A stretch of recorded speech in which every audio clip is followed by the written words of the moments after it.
Welcome to the Human Capital Innovations Podcast. We're your source for personal, professional, and organizational growth and development, where we share original research, explore industry trends, and interview executives and thought leaders from across the globe. We hope you join us often for practitioner-oriented content around all things related to leadership, HR, talent management, organizational development, and change management. Maximize your personal and organizational potential with Human Capital Innovations Podcast.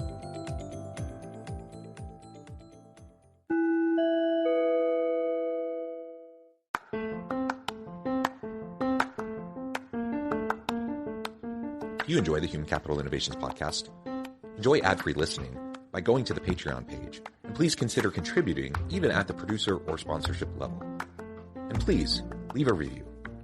Thank you for your support.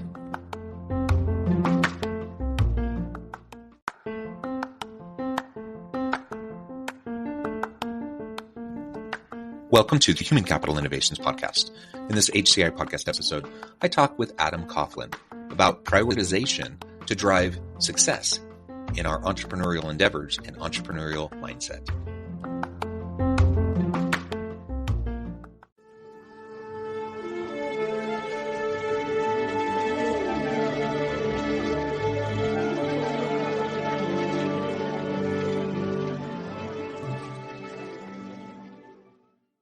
Adam Coughlin, welcome to the Human Capital Innovations Podcast. Thank you for having me, John. It is a pleasure to be with you. You're joining us from New Hampshire. I'm south of Salt Lake City in Utah. And today we're going to be talking about prioritization to lead towards entrepreneurial success. And we're going to talk about it specifically from a people lens and try to understand how we can be more successful in our entrepreneurial endeavors. I also think it's important to recognize, when we talk about entrepreneurship, a lot of times we mean, starting a business, scaling a business, those sorts of things. But I'm also a believer that all of us can be entrepreneurs in our mindset, in the way we approach our work. So even if we find ourselves in more of a corporate gig, we can still be entrepreneurs and promote ideas and build initiatives and things within our sphere of influence within the organization we might find ourselves. So I'm excited to have a nice conversation with Adam today. Before we get started, I wanted to share Adam's bio with everybody. Adam Coughlin is co-founder, CMO, and managing partner at York IE, where he leads the company's marketing efforts and its advisory services practice. Adam works with startups on foundational messaging, content and communications, go-to-market strategy, and corporate storytelling. He also helps entrepreneurs find their voice and personal brand, which is integral in today's digital marketplace. Fantastic background. Again, a pleasure to have you. Anything else you would like to share with listeners by way of your background or personal context before we dive on in? No, I would just add that my journey to startup life is, not a rocket ship. As a young man, I tried a bunch of different things. Lived in Beijing, lived in Italy, worked as a reporter, worked as a teacher, and found that all of those experiences ended up being very beneficial in the long run. In the gig that I have now. Yeah, and I've said this before with other guests on the podcast, but it really is true that most people, not everyone, some people kind of have a direct linear line in their career progression, but most people tend to have a bit of a zigzag as they're trying to figure themselves out, figure out their competencies, capabilities, their talents, their likes, their dislikes, all that stuff. And then sometimes it's just life stage. Sometimes it's just the opportunities that present themselves to us. And so I think many of us, I'm the same way. I've kind of been all over the place in terms of different things I've done in my life. There's kind of common threads that kind of weave through everything, but I've done and tried lots of different things. And I really like that. Perhaps that, in part suits my personality, because I perhaps get bored if I'm doing, the same exact thing for too long. But I do think people have to discover what works for them. And there's usually not, a one size fits all kind of prescribed approach that's going to work for people as they're trying to build their career. So we just have to be flexible enough. And I think the difficult part of the world that we live in today is that everybody else's life and decisions are so in your face, and it can be very easy to compare yourself, right? As I mentioned, I spent 2 years living abroad, and when we're talking about the people perspective, just exposure to different cultures, being alone in a foreign land and having to ask yourself like the really difficult questions, right? These were like life-changing experiences that when I returned to New Hampshire, nobody gave a crap about. And I looked at my friends at their careers and they seemed so much further along. And I began to almost feel like, hey, did I waste time? Right. And feel bad about my decisions. And then I realized that no, actually, those experiences didn't put me behind. They allowed me to accelerate, right? Because of having done those things. And so, you know what I mean? But in the moment, it can be really easy and to regret those things, but they're actually very helpful. Yeah, that's a really good point. And the comparison trap that we tend to fall into, and it's not just the traditional keeping up with the Joneses kind of mentality, though that certainly can be a problem.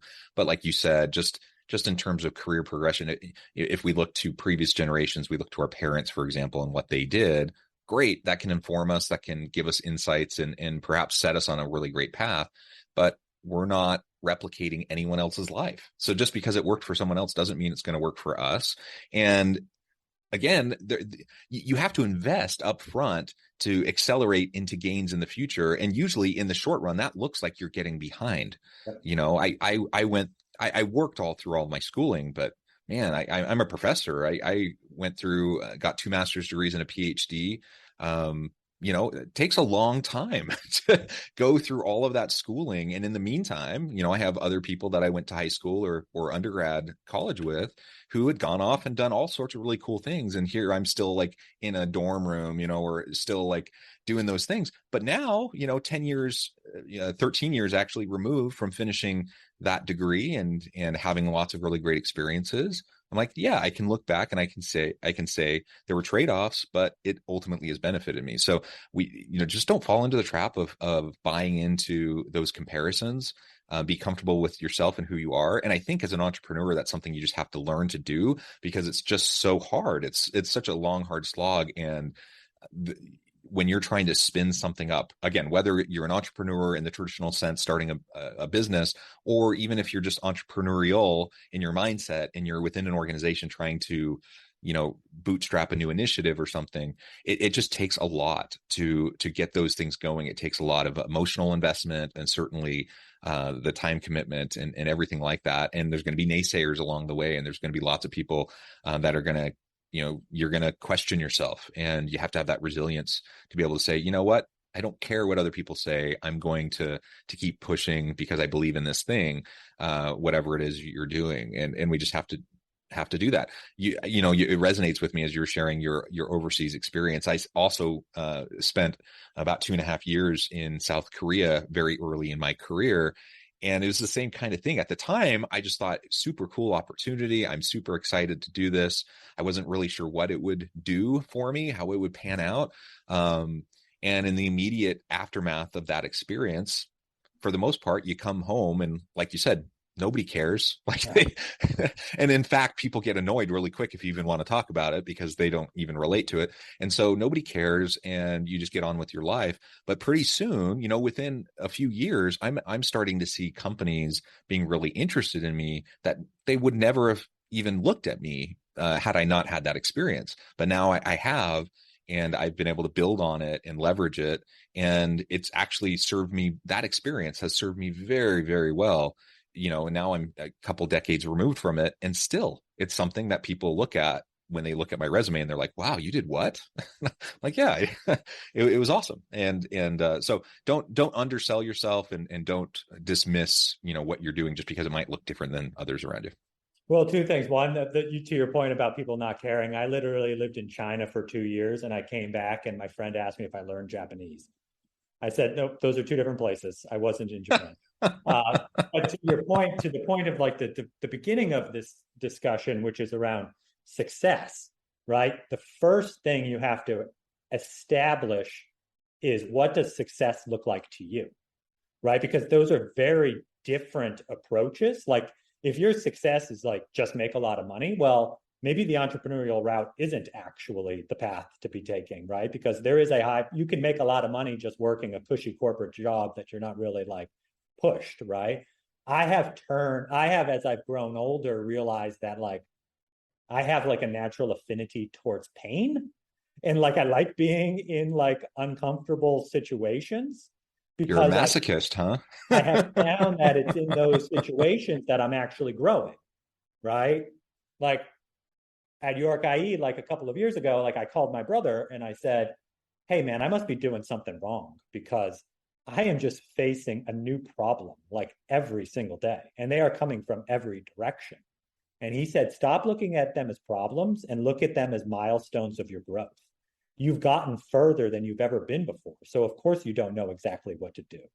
Right. And I said, well, that's really like a good perspective. It doesn't help me when I wake up in a cold sweat at 2 a.m, but I've really taken that to heart. And I said, well, yeah, the pain is a byproduct of the growth. And I want to live a life where like I challenge myself and see like what's the best version of Adam Coughlin that can become both professionally and personally. And for me, that has been the startup journey because it's just unprecedented, the challenges that are faced.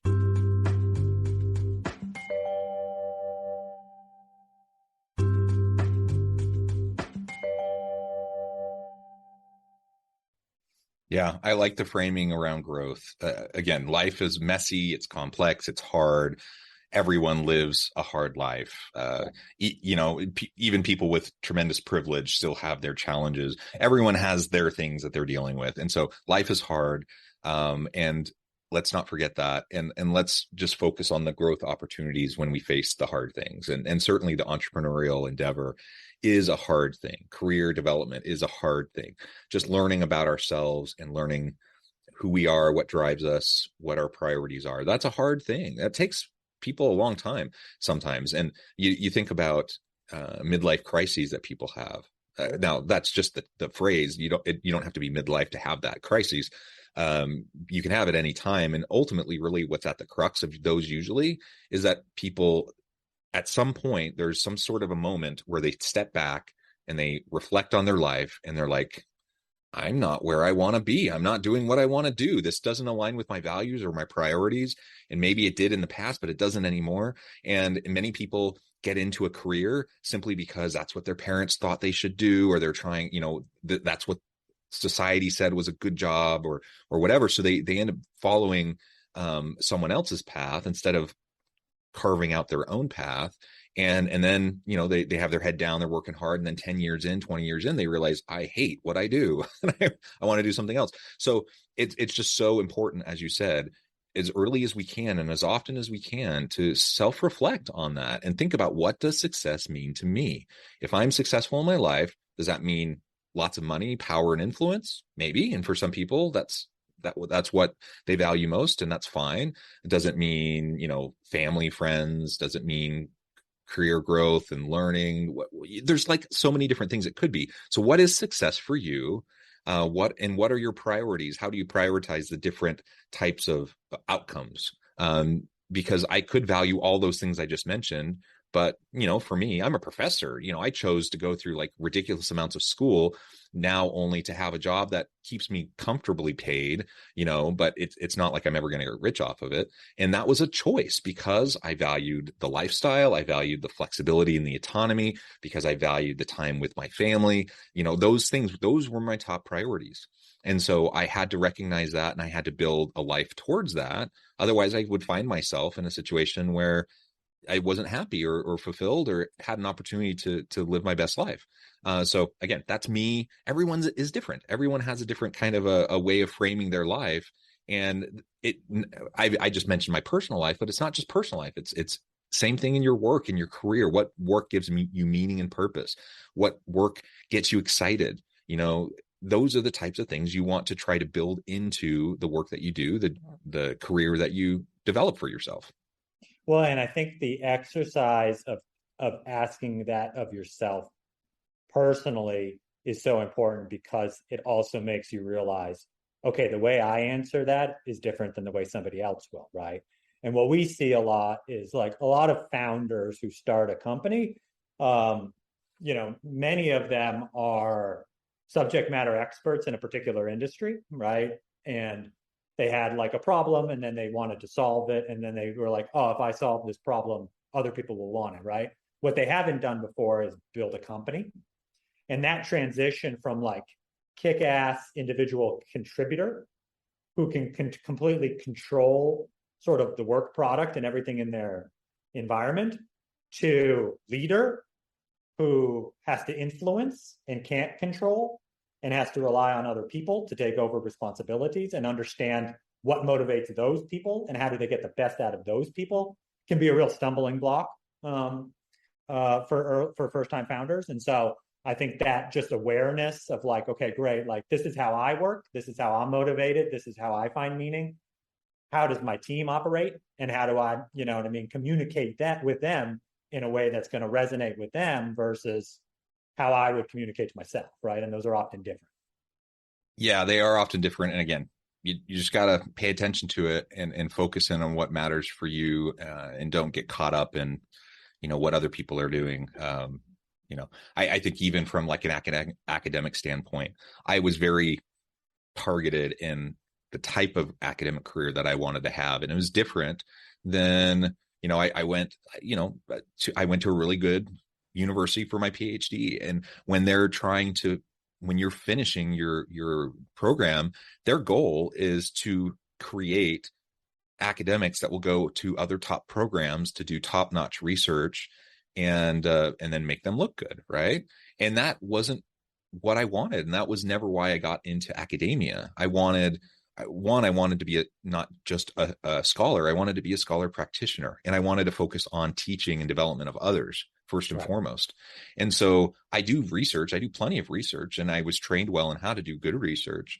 But that's not the priority. That's not the top focus of what I do. And so I went to a university that matched with my values and my priorities, and that gave me the autonomy and the flexibility to do consulting work and other practitioner focused leadership work on the side. And that's what brought me fulfillment. And man, when I made those decisions and started to build my career, the people at my university and the department, you know, and my advisors and my chairs and whatnot, they were not happy. They actually were quite upset that I would do something so dramatically out of step with what they wanted for me. And ultimately, I had to just be okay with that. I just had to like realize they may not be happy with me because of these decisions, and I don't care. It's not their life, it's my life. I had, you know, that it resulted in having to navigate some politics around, you know, finishing up my degree, but ultimately, you know, I've been able to carve out that life. So again, I think these principles apply to anyone, whether you're a solopreneur, an entrepreneur, or you find yourself in a more traditional type of career. These types of mindset pieces and the priorities and defining success for you, all of that's really, really important. Let's talk more now about entrepreneurship in the traditional sense.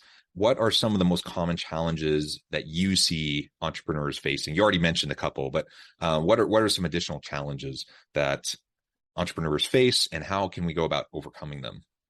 Yeah, so I think I loved your description of entrepreneurship in the sense of like, I live in a world where I'm thinking about that often as startup founder, trying to solve a problem and build a business around it. I think that the entrepreneurial mindset, which is just like taking a new approach to problem solving, is super imperative in every asset of life. Like if we could get, you know, more entrepreneurial thinking in some of the legacy institutions of education, of medicine, of law, of all of those things, the better. In the context of the founders that I work with, I think one of the problems that faces a founder is just that there's infinite things to be done. And so how do you allocate your time? And, you know, we talked earlier about sort of like just the digital landscape that we live in, of this sort of like always on mentality. Even just doing this interview, I had to shut off Slack and shut off my cell phone because I was getting beeped, right? And I always use this story of, I read this in a book, but Napoleon, he used to have his secretaries deliver his mail 3 weeks after it arrived. And that's because he knew that everything is urgent, but that doesn't mean that everything is important, right? And so by the time he read the mail, all of the things that were urgent but weren't important had resolved themselves. And the things that were important were still important 3 weeks later. right? But he didn't waste his mind share, energy, stress on things that ultimately didn't matter. He devoted it to the things that actually moved, well, not for him, but the business forward, right? And I think that is something like we end up being so reactive to everything. Hey, we're working, how many times have you worked on something and then checked your email for some reason and then went down a whole nother thread, and you can't solve like the big problems in between meetings and email, right? Like you have to actually carve out time to think. And again, actually, it's a great analogy to what we talked about earlier, which is like those experiences, the investing in yourself, which may in the short term seem like a step backwards, is in the long term what actually moves you forward. It's the same thing, right? Like everybody loves like I have it right next to me here, like my to-do list, right? Of like things that I have to check off. But it's like those meaty things that aren't easily checked off that are the things that do it, and you have to prioritize them. Same thing with like personal relationships, right? Like before I was married, I used to think, oh, it's so funny that people schedule date nights with their spouse, right?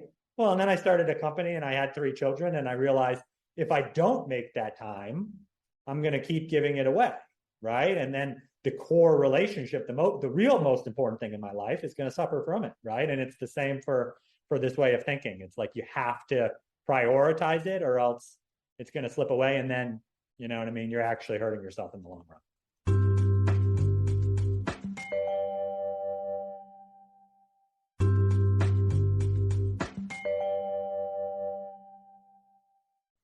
Yeah. So how do we go about that prioritization process? There's just so much to do. Everyone's to-do list is so long. You mentioned Napoleon's approach to just get rid of the urgent but not important stuff. What are the types of things that you do? Scheduling, that's one approach. If it's in my calendar, I know that I'm going to get to it. So that becomes a top priority. What are some of the things that you've seen, whether in your work life, in your personal life, that have helped you to have those priorities in place that align with your values in a way that you can drive for success and you can actually accomplish more? I think that for me, I am very tangible. Like I live in the calendar. And so that does become like it's funny, like even my wife uses the calendar because she knows like if it's in there, it happens.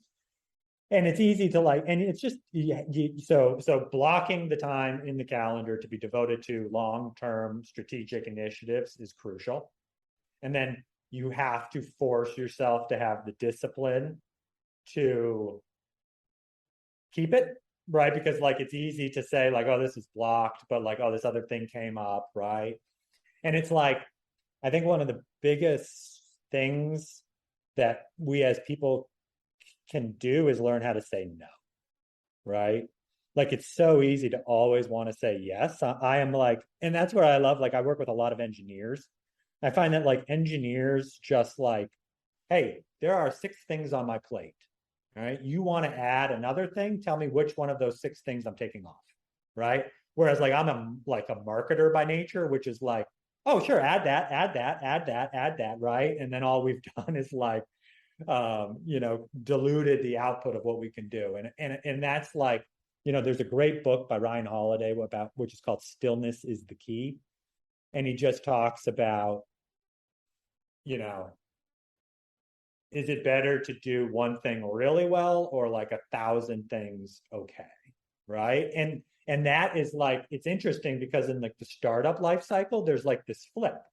Like in the beginning, it's better to do 1,000 things okay, right? Like the minimal viable product, like get out the door, like, Gary Vaynerchuk says, like document, don't create, like just do stuff, right? But then that begins to flip, right? Like you got to like yell, and like I'm a big proponent in this like drumbeat marketing philosophy, which is just like take a message that you want to get across, and then think about different ways that you can say the same thing, and then just say it over and over and over again, because until you're sick of saying it, it resonates with anybody else, right? Like we literally like have a shorter attention span than goldfish. So if you think that like you can just say something and people will like know what you do or what your company is, like it's not going to happen. You have to hammer it and hammer it and hammer it. But then there's a point where it flips and it's like, okay, now you've built up some brand equity. You're known for something. What are you saying? And that's when you want to flip to that, like, okay, maybe saying less is better, but saying something really important. And so it's just like having that understanding of that transition. So that's a bit of a diatribe, but I think blocking out the calendar, having the discipline, prioritizing and fighting for your time, right? Like people always use the analogy, like you wouldn't let somebody steal $50 from you. Well, if your time is actually more valuable, like don't let them steal an hour. And I think in doing that, like knowing, what are the things, and that's where like for me, being a parent has been really valuable, because like each day you wake up and you're like, wow, I have 10 things I need to do, but I can only do 3 of them. So which 3 am I going to do? And am I going to be okay with those other 7 going undone? And it's like, yeah, well, if I focus on the core 3 things, that's okay. And that's the same thing with company building. Like, even if you work 20 hours a day, you're not going to be able to do everything. And I think like that structure of just like, okay, prioritizing what is important, what is valuable, is the key. And it's not always defaulting to the things you want to work on. It's defaulting on the things that are going to move the needle. Yeah, because we tend to want to work on those things that are quick checkbox things, right? Like I can get 10 things off my list. Turns out those 10 things don't actually matter that much, but I can get 10 things off my list. So then I feel really good, so we have to have the discipline to recognize, like you said, to block chunks of time off to do the deep work, the heavy work, the strategic work, those types of things that I just can't do quickly. You never can do them quickly. That's a hard thing, so I think some people don't have the habit or the discipline to even use a calendar or set goals or to have checklists or those sorts of things. And if they don't, I would say, first step, move towards having anything like that as tools to help you to schedule your day and prioritize your day. But then the next step, you can't end there. The next step then is to actually really understand what's the most important and to not get caught into the trap of always just doing the easy lift and chasing the low-hanging fruit. Sometimes chasing the low-hanging fruit is great because you can have big impact with minimal amount of effort. But a lot of times those low-hanging fruit items don't have any long-term payoff. And so in the long run, you're just kind of hurting yourself. Well, Adam, this has been a real pleasure. It's been a fun conversation. I note the time. I need to let you go here in just a minute. Before we wrap up, I just wanted to give you a chance to share with listeners how they can connect with you and find out more about your work, and then give us a final word on the topic for today. Yeah, absolutely. So again, I'm Adam Coughlin. You can follow my company at york.ie. You can follow us on social at York Growth. You can follow me on social personally at Adam Coughlin. And, and I think really what it comes down to is just like sort of that mind shift change, right? Like I think everybody is very focused on the outcome. And it's like, how do you become obsessed and in love with the process? Because it's the process that happens every single day. And if you become in love with that, the outcome is going to take care of itself, right? But you're not living for that one moment, right? Like I worked at a company that sold for $600 million. And when I reflect on that experience, what do I think about? I remember the journey and being in it with the people that I really liked working with. I don't remember that actual day. I remember it was the opportunity to work on something that I thought was meaningful that I really loved, right? And if you just remember that, it makes everything else better. And the outcome, it's kind of funny because like the less you focus on the outcome, the better the outcome will be. It's true. It's true. Adam, this has just been a pleasure. I encourage listeners to reach out, get connected, find out more about what Adam and his team can do for you. And as always, I hope everyone can stay healthy and safe, that you can find meaning and purpose at work each and every day. And I hope you all have a great week.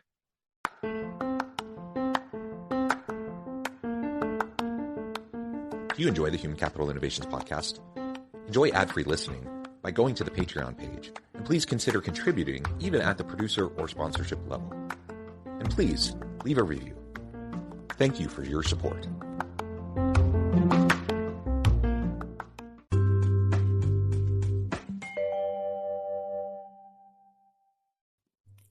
Thanks again for joining us for this episode of the Human Capital Innovations podcast. I hope you stay healthy and safe and that you have a great week.